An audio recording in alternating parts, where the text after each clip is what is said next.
Hi guys, I'm just jumping on here really quickly. I received my revelation from God on the last video where I was saying I've been getting these opportunities for work and I'm like, I gotta sit with the Lord because I feel like it could be a blessing from the Lord, even though He pulled me out of a 9 to 5 job so that I can go into full-time ministry to go after the lost. You know what I mean?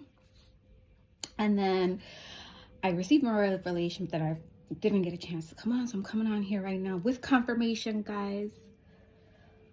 I received confirmation with the story of Abraham and Sarah. You see, God, the way He uses the Bible and whatever, that's why you gotta stay in your word, because okay, it's not directly correlated, but follow me. So in the story of Abraham and Sarah, God gave Abraham and Sarah a promise. The same way He gave me the promise. You're gonna have this ministry, you're gonna go after the lost souls, yada yada. He gave Abraham and Sarah the promise. Now, Abraham and Sarah, they had faith and all that, but then they started saying, okay, year 1 is rolling around, year 2, year 3, okay, I'm getting old.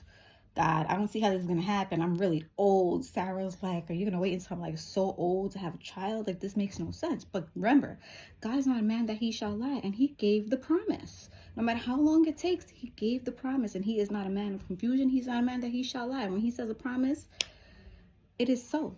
It has already been done in the spirit. But you see, Sarah, there was a part of her that was like, she was in her flesh.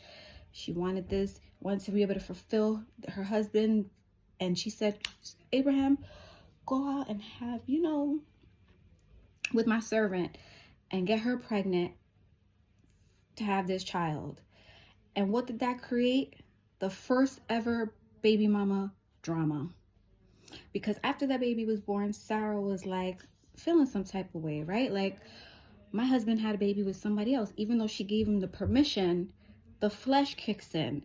The spirit of jealousy kicks in. And she told him, send that baby and send his mama off.